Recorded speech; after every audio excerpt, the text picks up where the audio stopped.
पिछली कड़ी में हमने चर्चा की थी कि मोहम्मद बिन तुगलक ने करांचल, हिमाचल, नागरकोट एवं चीन पर आक्रमण करके अपनी सेनाओं को बहुत बड़ी क्षति पहुंचाई तथा ये योजनाएं विफल हो गईं, जिससे सल्तनत की वास्तविक शक्ति को बहुत बड़ा आघात पहुंचा।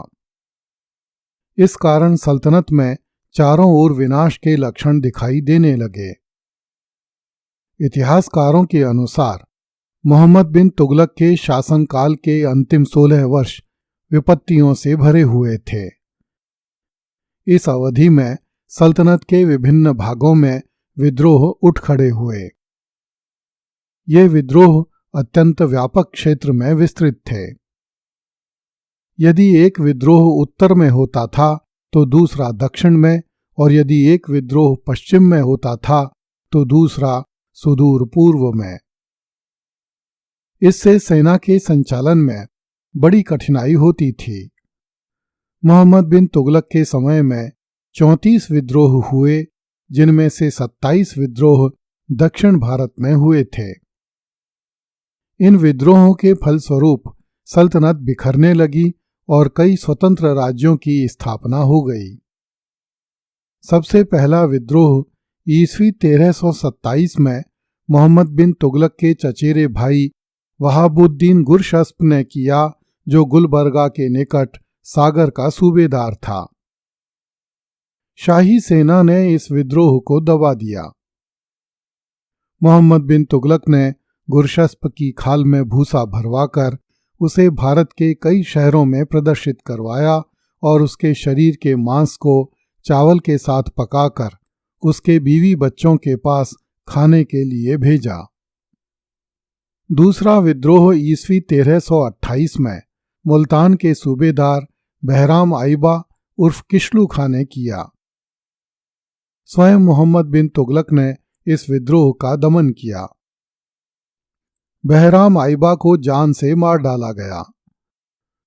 लाहौर का सूबेदार अमीर हुलागू एक शक्तिशाली अमीर था। उसने भी मोहम्मद बिन तुगलक के विरुद्ध बगावत की तथा शाही सेना द्वारा मार डाला गया। मोहम्मद बिन तुगलक के विरुद्ध तीसरा बड़ा विद्रोह ईस्वी 1335 में मदुरा के गवर्नर जलालुद्दीन एहसान शाह ने किया। इस समय दोआब में अकाल था और प्रजा में असंतोष फैला हुआ था। इससे लाभ उठाकर जलालुद्दीन ने विद्रोह कर दिया। सुल्तान ने अपने प्रधानमंत्री ख्वाजा जहां को इस बगावत का दमन करने के लिए भेजा, परंतु वह धार से वापस लौट आया। अब मोहम्मद बिन तुगलक ने स्वयं दक्षिण भारत के लिए प्रस्थान किया। जब सुल्तान तेलंगाना पहुंचा तब वहां बड़े जोरों का हैजा फैल गया और मोहम्मद बिन तुगलक के सैकड़ों सैनिक मारे गए। फलतः सुल्तान ने दिल्ली लौटने का निश्चय किया और एहसान शाह स्वतंत्र हो गया। एहसान शाह के विद्रोह की सफलता का प्रभाव साम्राज्य के अन्य भागों पर भी पड़ा। उत्तर तथा दक्षिण भारत में यह खबर फैल गई कि सुल्तान मोहम्मद बिन तुगलक की मृत्यु हो गई है। फलतः ईस्वी 1335 में दौलताबाद के सूबेदार मलिक हुशंग ने विद्रोह कर दिया। सुल्तान मोहम्मद बिन तुगलक की मलिक हुशंग के प्रति विशेष कृपा रहती थी, परंतु मलिक हुशंग बड़ा महत्वाकांक्षी व्यक्ति था। अतः अवसर पाकर उसने बगावत कर दी। जब शाही सेनाएं मलिक हुशंग के विरुद्ध कार्रवाई करने पहुंची तो मलिक हुशंग को भागकर हिंदू सरदारों के यहाँ शरण लेनी पड़ी। मोहम्मद बिन तुगलक ने उसे क्षमा कर दिया। मोहम्मद बिन तुगलक की मृत्यु की झूठी सूचना पाकर उत्तर में एहसान शाह के पुत्र सैयद इब्राहिम ने भी विद्रोह कर दिया। सैयद इब्राहिम भी सुल्तान का बड़ा विश्वास पात्र था। अंत में उसने शाही सेनाओं के समक्ष आत्मसमर्पण कर दिया। फिर भी मोहम्मद बिन तुगलक ने उसकी हत्या करवा दी। इन दिनों पूर्वी बंगाल में बहराम खां शासन कर रहा था। उसके अंगरक्षक फखरुद्दीन ने ईस्वी 1337 में उसकी हत्या कर दी और स्वयं पूर्वी बंगाल का शासक बन गया। दिल्ली सल्तनत की दशा को देखकर फखरुद्दीन ने स्वयं को बंगाल का स्वतंत्र शासक घोषित कर दिया और अपने नाम की मुद्राएं चलाने लगा। मोहम्मद बिन तुगलक की असमर्थता के कारण फखरुद्दीन स्वतंत्र हो गया और बंगाल में फिर से एक राज्य की स्थापना हो गई। बंगाल के विद्रोह की सफलता को देखकर कड़ा के सूबेदार निजाम भाई ने भी विद्रोह कर दिया।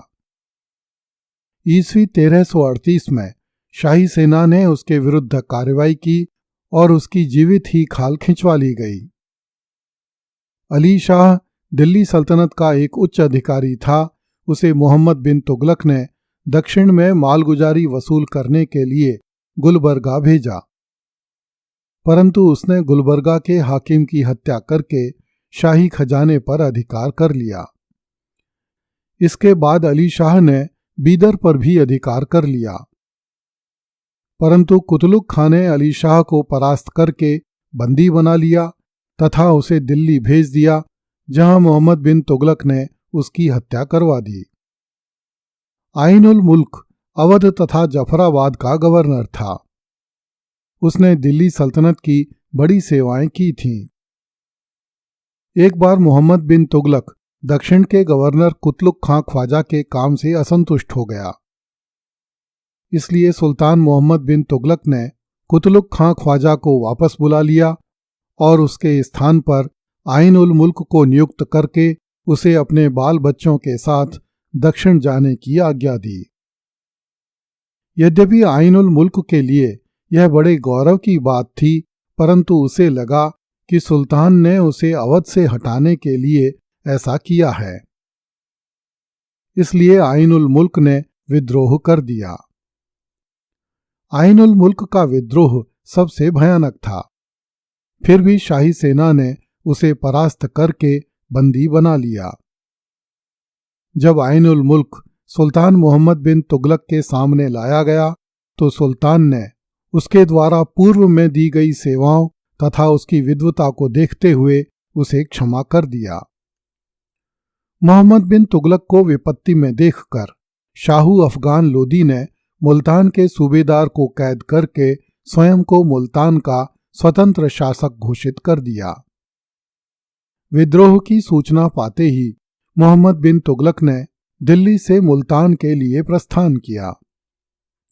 इसकी सूचना पाते ही शाहू अफगान मुल्तान छोड़कर पहाड़ों में भाग गया और सुल्तान के पास एक प्रार्थना पत्र भेजकर क्षमादान की याचना की। फलतः मोहम्मद बिन तुगलक दीपालपुर से ही दिल्ली लौट आया। इस समय तक सुल्तान के 1 लाख सैनिक करांचल के अभियान में मारे जा चुके थे।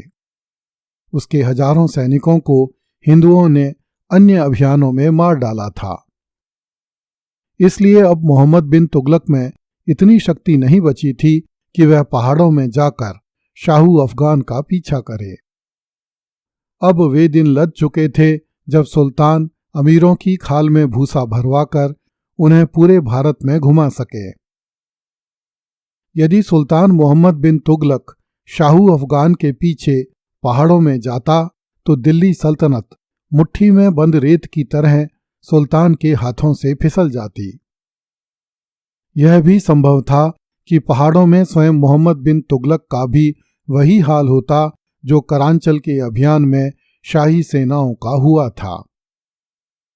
इसलिए सुल्तान मोहम्मद बिन तुगलक ने दीपालपुर से ही लौटने में भलाई समझी, किंतु सुल्तान का यह निर्णय खतरे की किसी घंटी से कम नहीं था।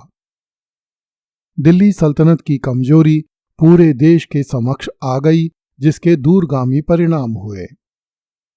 अगली कड़ी में देखिए, मोहम्मद बिन तुगलक के जीते जी हिंदुओं ने विजयनगर तथा चित्तौड़गढ़ राज्य खड़े कर लिए। कृपया इस चैनल को लाइक, सब्सक्राइब एवं शेयर करें। धन्यवाद।